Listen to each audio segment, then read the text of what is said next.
이어서 말씀해 주시죠. 네, 제가 다음으로 가져온 내용은 트렌드에 관한 것인데, 일단 쇼트텀 트렌드 같은 경우, 그러니까 단기적 트렌드 같은 경우는 역시나 AI 분야가 있었고요. 그리고 그 다음으로 나왔던 게 좀 흥미로운 거예요, 이거는. 혹시 다들 헬스 패스포트라고 들어보셨어요? 그러니까 건강 여권이죠. 한국말로 직역을 하자면은. 저는 처음 들어봅니다. 저도 처음 들어봅니다. 이 헬스 패스포트라는 게 뭐냐면은 영국에 있는 그 하나의 시큐리티 회사에서 개발한 건데 유럽 같은 경우 현재 지금 어떠한 외국인이 들어오려면은 콜비드 음성 테스트를 하고 나서 그 증명서를 보여줘야 들어올 수가 있어요. 입국을 할 수가 있어요. 근데 이 영국에 있는 그 회사는 이거를 좀 어플리케이션으로 만들어 가지고 이제 어떠한 사람이 콜비드 테스트를 받아서 음성 판정이 나온 것을 이제 좀 뭔가 문서화해서 어플리케이션에 담아서 그냥 쉽게 휴대폰만 보여주면 통과할 수 있는 그러한 어플리케이션을 만들어냈거든요. 근데 이제 이것에 대해서 좀 하나의 무서운 거 아니면 좀 걱정해야 되는 게 뭐냐면은 이 헬스 패스포트가 이 유럽의 하나의 트래킹이 되는 그런 사회로 만들 수 있다는 거예요. 왜 그러냐고 한다면은 제가 이 가져온 그 뉴스 저널에서 얘기를 하기를 지금 이런 헬스패스포트가 이 코로나라는 대재앙을 명분을 통해서 들어오게 된다면은 나중에는 이 헬스 그런 서티피케이트를 제외하고 그 사람의 퍼스널 데이터, 그러니까 이 사람이 몇 살이고 생년월일은 무엇이고 그리고 성별은 어떻고 뭐 어떤 직업을 가지고 있고 이런 것들을 다 하나의 그 어플리케이션에 저장을 해서 이제 어텐티케이션, 그러니까 증명을 목적을 위해서 보여줄 수 있는 그렇게 사회가 변질을 할 수가 있다. 그리고 그런 어플리케이션을 통해서 사람을 트래킹할 수 있는, 그러니까 중국처럼 그런 사회로 변질 수 있는 그런 초석을 담을 수가 있다라고 얘기를 하더라고요. 그래서 전 그게 참 흥미롭다고 느꼈어요. 여러분들은 어떻게 생각하시나요? 이런 점에서? 확실히 어, 유럽이라서 이런 개인 프라이버시 문제를 되게 민감하게 반응한 것 같아요. 사실 한국 같은 경우는 이미 이게 어느 정도 진행이 되어 있잖아요. 누가 어디를 갔고 어떻게 지내고 있고 개인정보가 그냥 정말 껌값처럼 팔리고 있는 상황이라서 그렇게 경각심을 못 느꼈는데 확실히 유럽 같은 경우는 이런 부분에 좀 더 민감하다 보니까 이슈가 되지 않았나 싶습니다. 저는 이거 얘기 들으면서 좀 생각이 나는 게 가타카라는 영화가 좀 생각이 났었거든요. 근데 예를 들어서 헬스 패스포트가 나중에 일종의 그 건강을 증명하는 징표로서 계속해서 다른 곳에도 활용이 된다면 뭐 예를 들면은 취업이라든지 이런 부분에 대해서도 헬스 패스포트를 보여달라 이런 식으로 요구를 할 수도 있는 그런 분위기가 형성될 수도 있다고 생각이 좀 들거든요. 그래서 결과적으로는 개인 프라이버시 문제에서 시작을 해서 이게 인제 이런 헬스 패스포트 같은 게 이제 너무나 일상화되면은 실제적으로는 '사회적인 차별로서도 좀 연결될 수 있다.' 이렇게 좀 생각이 좀 들고 있습니다. 저는 사실 이 문제가 되게 심각해질 수도 있다고 보는 입장이거든요. 그러니까 예전에 이제 유발 하라리의 그 코로나 바이러스 이후의 세계라는 사설이 있었어요. 이게 이제 그 사람이 파이낸셜 타임즈에 기고한 글인데 거기에 보면은 이제 이런 이야기가 나옵니다. 우리가 지금과 같은 위기 상황에서 우리는 두 가지 힘들고 중요한 선택을 해야 하는데 첫째는 전체주의적인 감시 체제와 시민적 역량 강화 사이에서의 선택이고 두 번째는 민족주의적 고립과 글로벌 연대 사이에서의 선택이다. 나중에 좀 시간이 있으면은 뭐 이 주제를 다시 한번 좀 세밀하게 다뤘으면 좋겠는데, 자, 간단하게만 설명을 드리면, 방금 이제 그 제이님 말씀을 들으니까 그 헬스 패스포트가 약간 이게 어떻게 보면 빅브라더로 연결될 수도 있겠다라는 좀 그런 두려움이 들거든요. 그러니까 예전에 소련 같은 경우에는 50년 전에 뭐 KGB가 뭐 소련 인민들을 감시를 하는데 24시간 감시 통제를 할 수 없었잖아요. 근데 이제는 그런 기술들이 생겨버린 거예요. 실제로 우리가 옛날 과거에 상상만 했던 그런 빅브라더 같은 감시 체제가 이제는 정말 유비쿼터스라는 어떤 이런 새로운 기술 체제 안에서 이제는 정말 가능해버린. 심지어 지금 중국에서는 어떤 CCTV 수십만 대, 뭐 수억만 대를 선치를 해서 얼굴을 인식하는 것만으로 그 사람에 대한 아이덴티티와 어떤 건강 정보 같은 게 다 나올 수 있다라고 이제 하더라고요. 그런 기술을 지금 계속 도입을 하려고 하고 있고. 근데 이제 헬스 패스포드가 만약에 그 사람의 어떤 정치 성향이나 이런 것까지 만약에 우리가 파악을 할 수 있게 돼버린다면, 저는 이건 굉장히 좀 굉장히 빡빡한 감시 체제로 들어갈 수 있는 명분이 되지 않을까. 왜냐면 사람들이 이제 제일 중요하게 생각하는 게 결국엔 사람의 생명이잖아요. 사람의 생명이 중요하니까 우리 이걸 해야 된다. 그러니까 이런 상황에서는, 이런 위기 상황에서는 굉장히 수년간 서로 논의를 거쳐서 도입이 돼야 될 기술이 진짜 갑자기 삽시간에 그 제정이 돼버릴 수도 있거든요. 근데 그런 좀 무서운 기술이 삽시간에 제정이 된다면 그게 다시 풀리는 데는 굉장히 오랜 시간이 걸려요. 역사적으로 볼 때. 저도 들으면서 많이 떠오른 생각이 이게 확실히 어떤 국민의 안정 혹은 국가의 뭐 안정을이라는 큰 대의 명분 아래서 생겨나는 이런 조금 조금의 문제가 있는 기술들. 예를 들어서 한국 같은 경우는 지금 카페를 들어가도 다 자기 이름을 남기고 QR코드를 찍어야 된다고 하는데 이게 어찌 보면 굉장한 사생활 침해고 개인의 자유를 억압하는 거라고 저는 보이거든요. 근데 우리가 이걸 너무 자연스럽게 이행하고 있잖아요. 나라님이 시키니까 해야 되고 카페 가고 싶으니까 그냥 하는 건데 이게 장기적으로 코로나가 사라졌는데도 이 법안 자체를 해제하지 않는다거나 뭐 국가가 계속 이걸 유지하겠다. 왜냐면은 뭐 이건 국가의 안정을 장기적으로 보존하기 위한 거다라 얘기하면 사실 거기에서 반발하기 너무 어려운 거죠. 우리가 그걸 너무 자연스럽게 이행을 해왔고 트렌드로 자리 잡았을 수도 있으니까. 뭐이 정도로 답변을 마치겠습니다.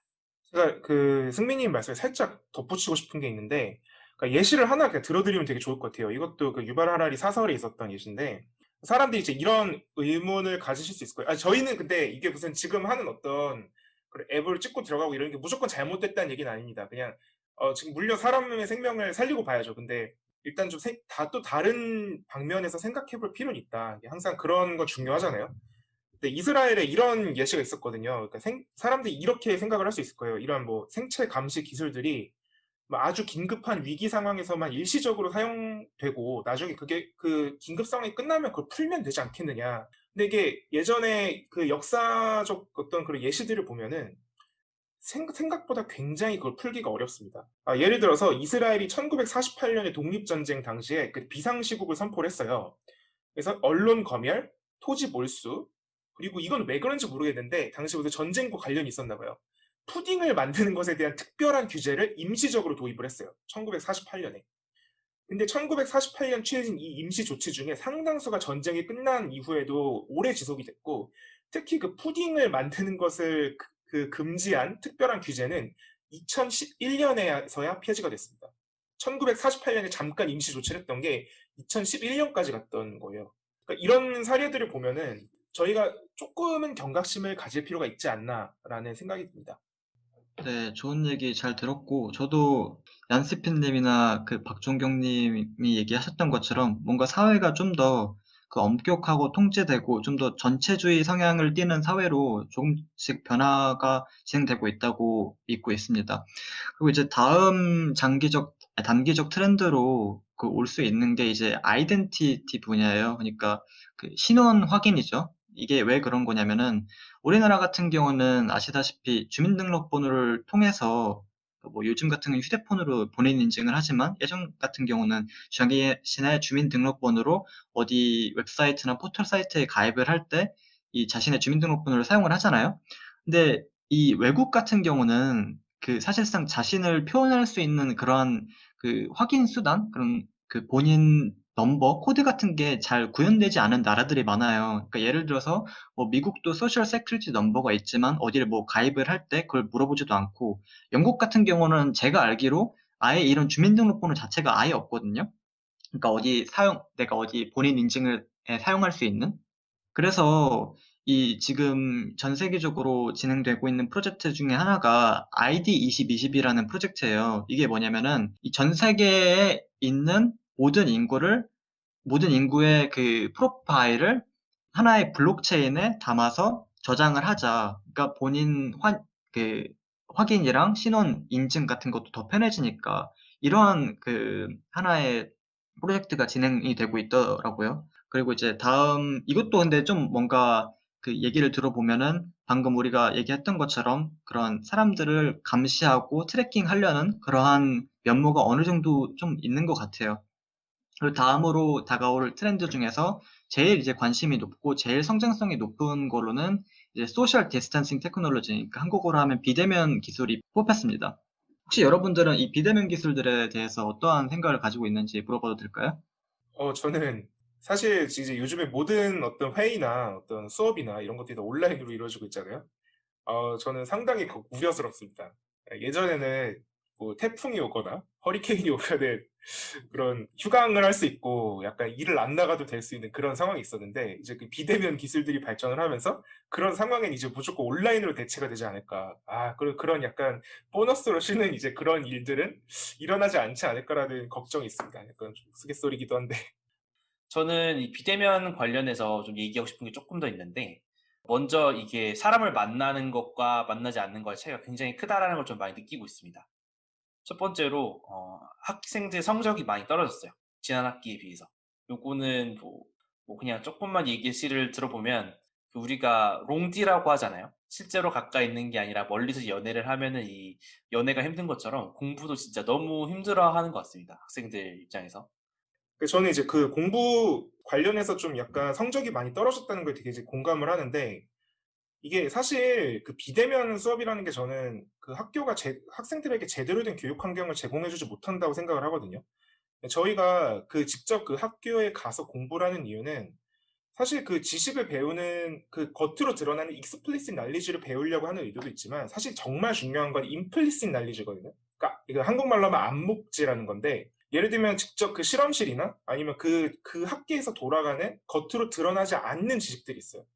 연구를 하는 절차라든지 아니면 생각하는 방식이라든지 뭐 이런 거는 사실 같이 밥을 먹고 이야기를 하고 농담을 하고 카페에 만나가지고 웃고 떠들 때 나오는 배울 수 있는 그런 거거든요. 그러니까 우리가 사실은 그 비대면 수업이라고만 한다면 그냥 익스플리시 날리지 겉으로 드러나는 지식은요 지금 학교에 안 가도 다 배울 수 있습니다. MIT 오픈 강의 뭐 예를 들어서 지금 인터넷 유튜브 보면요 요즘 그 최신 지식에 대한 거의 모든 강의가 지금 올라옵니다 사실. 그러니까 혼자 마음만 먹으면 그런 겉으로 드러난 지식은 지금도 온라인으로 배울 수 있어요. 학교에 굳이 등록하지 않아도. 그런데 우리가 학교에 등록을 하는 이유는 거기에 그 이면에 흐르고 있는 암묵지를 배우기 위해서거든요. 서로 간에 생각하는 방식과 어떤 인투이션들 이런 거는 수업 밖에서 이루어집니다. 그러니까 저는 그런 것들을 지금 다 잃고 있다고 저희가 생각을 합니다. 저는 조금 이거 이제 다른 관점에서도 한번 생각을 해봤는데, 저는 사실은 휴식과 업무가 점점 그 경계선이 모호해지고 있다라는 부분 좀 얘기 한번 해보고 싶었었거든요. 그래서 기본적으로 저는 이번에 이렇게 계속해서 언택트 기술이 좋아지고 하면서 업무를 처리하는 데 있어서 이제 집에서 재택근무를 하는 경우가 많아졌는데, 사실 이 부분 때문에 실제로 계속해서 연락을 취하고 업무적으로 일을 해야 되는 상황에서 이게 집에서의 휴식과 이 업무에서의 뭐 경계선이 불분명해진다고 해야 되나? 그래서 이제 수시로 계속해서 일을 해야 되고 좀 사고를 자유롭게 할 수 있는 시간의 범주가 좀 줄어들고 있는 거 아닌가라는 생각을 좀 하게 됐거든요. 그래서 그 부분도 좀 한번 생각을 해볼 만하지 않나라는 좀 개인적인 생각이 있습니다. 되게 중요한 얘기네요. 이렇게 과거 같은 경우는 저는 학교에서만 공부를 했거든요. 그런데 지금은 집에서 공부를 하니까 이제 쉬고 공부하는 시간이 정확히 나눠진 게 아니라 언제든지 공부할 수 있고 언제든지 쉴 수 있게 돼서 그 사이에서 오는 좀 스트레스도 있을 것 같고 효율도 떨어지는 것도 있는 것 같고 이것도 나중에 이제 얘기하면 되게 좋을 것 같습니다. 저 같은 경우는 걱정되는 게 우리가 보통 사람을 만나면은 그 친목 도모를 하고 하나의 그 릴레이션십이 생기면서 사람들을 어떻게 대해야 되는 그런 방법을 배운단 말이에요. 이제 이한스 팬님이 말씀하셨던 것처럼 그런 임플리시티한 그런 것들을 배운단 말이에요. 사람들을 어떻게 대하고 어떻게 친해지고. 근데 이런 비대면 기술 덕분에 이 사람들이 집에서도 충분히 공부를 할 수 있게 되고 코로나 록다운 때문에 집에서 공부할 수밖에 없는 상황이 만들어지게 되니까 저는 개인적으로 사람이 혼자 있게 되면은 좀 뭔가 개인주의적인 성향으로 변하고 있는 것 같아요. 그러니까 예전에는 우리 다 같이 모여서 공부를 하고 얘기를 하고 그 릴레이션십을 만들고 그리고 사람이 소사이어티 사회에서 어떻게 적응하고 살아가는지를 배웠는데 지금 같은 경우는 다 혼자 집에서 책상에 앉아서 공부를 하게 되니까 혼자서 지내는 시간도 많아지게 되고 그래서 좀 뭔가 개인주의적인 성향이 많이 발휘가 되고 발전이 되지 않나. 근데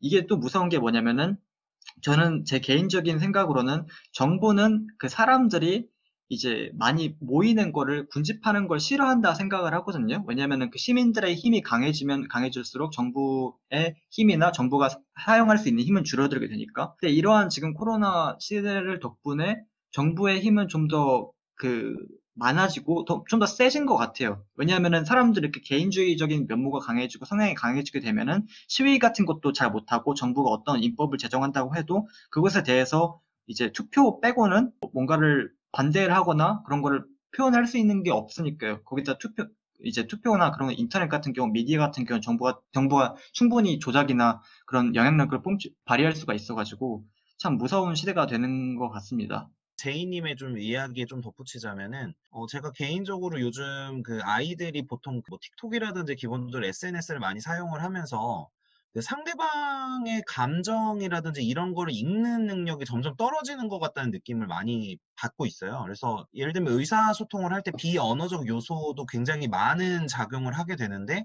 실제적으로 거의 만나지 않고 주로 다 인터넷이나 실제로 만나서도 1대1로 계속해서 핸드폰으로 대화를 하는 그런 경우도 굉장히 많아지고 있고 해서 이게 이제 상대방의 어떤 감정선이라든지 상대방의 생각이라든지 이런 거를 고민하고 읽으려고 하고 이런 노력 자체가 점점 필요가 없어지고 이런 능력도 점점 줄어들지 않을까 이런 생각도 좀 듭니다.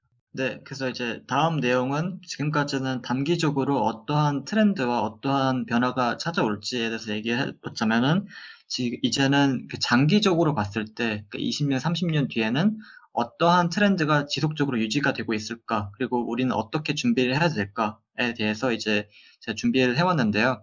제 개인적인 그러한 생각은 미래의 그러니까 장기적인 트렌드는 좀 더 뭔가 권한이 필요한 그런 사회가 될 것 같습니다. 제가 여기서 정의하는 권한이 필요한 사회라는 거는 어떤 것을 할 때 그 본인 인증, 그 신분 인증이 필요한 그런 서비스들이 점점 더 많아질 거라는 얘기죠.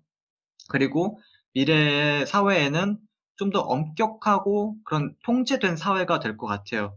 그러니까 엄격하고 통제된 사회라는 정의를 제가 해보자면은 이제 지금 뭐 한국에서 양승민님께서 아까 말씀해드렸듯이 이런 재난이나 아니면 이런 어떤 위급한 상황이 전 세계적으로 일어났을 때 이 어디를 갈 때 뭐 자기의 이름이랑 그 QR코드를 찍어야만 입장을 할 수 있다든지 뭐 어디로 다른 지역으로 갈 때 어디 경찰의 그런 그 승인이나 아니면 메디컬 체크를 받아야 된다든지 그렇게 좀 엄격히 통제가 되는 사회가 올 것 같습니다. 그 국민의 그 목숨과 안전을 담보로 그 매개체로 해가지고 그리고 이제 다른 하나는 좀 더 친환경적인 사회가 될 것 같아요. 이것 같은 경우는 어제 이제 그 전기차, 르네상스적 인간들의 전기차의 내용에서도 볼 수 있다시피 많은 오토모바일 그 산업들과 회사들이 현재 원래 그 원래 내연 기관에서 이 전기 그 모터로 그 이동하고 있듯이 많은 기업들이 좀 더 친환경적인 시도를 할 거고, 그리고 많이 친환경적인 물품을 사용하려고 장려하려고 할 것 같습니다. 그리고 마지막으로는 코비드 타임을 통해서 제가 진짜로 그 의미심장하게 느꼈던 게 뭐냐면은 조금씩 점차 사람들은 잘 인지하고 있지 못하지만 저희들의 그 프라이버시가 사라지고 있어요. 그러니까 프라이버시가 사라지고 있다는 것을 대표적으로 예를 들 수가 있는 게 내가 어디를 가려면은 이제 뭐 국가 간에 가거나 그러면 메디컬 체크가 필요하다거나 아니면 내가 어디 뭐 장을 보러 간다거나 그러면은 내 마스크가 필요하다거나 뭐 아니면 한국 같은 경우는 내가 뭐 감염이 됐으면은 내가 어디를 갔는지 다 말해야 된다거나 그게 말 걸도 내가 말하고 싶지 않은 그런 점에서 아는 장소임에도 불구하고 그걸 이제 국가와 그 안전을 그 볼모로 해가지고 참 이러한 그 특성들이 미래 트렌드에는 존재할 것 같은데 여러분들의 생각은 어떤지 궁금합니다. 제가 볼 때 계속 거론되고 있지만 그 코로나 때문에 혹은 어떤 국가 재난 상황이라는 이 전제하에 개인의 프라이버시가 사라지는 게 굉장히 흥미로운 주제인 것 같아요. 왜냐하면 말씀하신 것처럼 너무 자연스럽게 우리가 인지 못하는 상황에서 변화가 생기고 있거든요. 말씀해 주신 것처럼 영국에는 이런 소셜 시큐리티 넘버, 주민등록번호가 없지만 사실 한국 같은 경우는 이미 주민등록번호가 너무 장연시 되어 있고 그리고 심지어 이거는 게임하시는 분들은 아실 텐데 계정 가입을 할 때 자기 인증, 본인 인증을 해야 되잖아요. 근데 사실 이거는 해외 웹사이트, 똑같은 게임도 해외에서 만들면은 그런 게 전혀 필요가 없거든요. 그냥 이메일만 있으면 되는데 저는 이미 한국이 어느 정도 이런 통제되는 시스템이 너무 자연스럽게 정립이 돼 있고 우리도 모르는 사이에 이게 점점점 심화가 되면은 우리가 흔히 그 무서워하는 전체주의 빅브라더 사회가 되지 않을까 좀 저는 경각심이 많이 드네요. 오늘 대화 나누면서. 이게 수많은 역사적 전례를 봤을 때 항상 자유를 제한하는 것에는 조심을 해야 되는데, 실제로 이제 헌법상에서 원칙도 이제 어떤 법을 제정을 하거나 어떤 행정적으로 뭔가 처분을 내릴 때, 자유를 침해하는 조치를 뭐 법에 근거해서 한다고 하더라도 그 법 자체가 예를 들면은 조금이라도 더 자유를 덜 침해할 수 있는 방법이 있는데 그 방법을 사용하지 않고 조금 더 과도하게 사용을 한다거나 하면은 원칙적으로는 이제 헌법에 위반된다고 보고 있는데요. 근데 이제 그런 거를 생각을 해봤을 때도 좀 이런 것에 대해서는 이제 개인정보든 어떤 아까 이제 어떤 어디를 이동할 때마다 정보를 제공해야 된다는 뜻은 결과적으로는 행동의 자유나 어디를 이동하는 자유 자체가 계속해서 줄어든다는 것이고, 그래서 이제 그것도 결국에 자유의 제한에 모든 게 포함이 되기 때문에 이제 이런 부분에 대해서도 좀 최소한으로 그 어떤 개인의 자유를 제한하는 것에서는 좀 최소한으로 제한을 하도록 좀 조심을 하는 것, 이게 되게 좀 필요하다고 생각을 하고, 이제 아까 얌시피님도 살짝 이제 언급을 하셨던 부분이지만 한 번 자유를 제한하는 법 제도가 만들어지면은 이거를 깨고 다시 원상태로 돌아가니 굉장히 오랜 시간이 걸리기 때문에 좀 이런 부분에 대해서 좀 사전에 조금 그래도 좀 조절을 하면서 조치를 취해야 되지 않나, 좀 그런 생각을 사실 저는 개인적으로 좀 갖고 있습니다. 종경님 말씀에 제가 살짝 덧붙이자면, 나중에 코로나 바이러스의 확진자가 제로로 감소를 한다면, 이게 우리가 뭐 규제 당장 풀면 되지 않나라고 이제 생각을 하실 수도 있어요. 근데 다른 어떤 이유들이 또 나올 수가 있습니다. 예를 들면은 정부들은 항상 데이터 수집에 굶주려 있거든요. 정부들은 항상 각각 개인들의 정보를 알고 싶어 합니다. 그 사람이 무슨 정치 사상을 가졌고, 지금 그 사람의 심지어 건강 상태는 어떻고, 그 사람이 어디를 다녔고, 이런 정보들을 알고 싶어 하거든요. 국민 통제를 위해서. 근데 이런 어떤 새로운 이유들을 만들어낼 수 있어요. 예를 들어서, 2차 확산을 막기 위해서 우리가 어느 정도 감시가 필요하다. 혹은, 뭐 코로나 말고 에볼라를 막기 위해서 뭐 필요하다. 이런 식으로 계속 우리가 미리 예방을 해야 된다. 이런 식으로 만약에 그런 여론이 확산이 된다면, 글쎄요, 저는 조금 이거는 위험할 수도 있지 않을까. 사실 뭐 그 자유라는 것 자체가 시대 정신 아니겠습니까?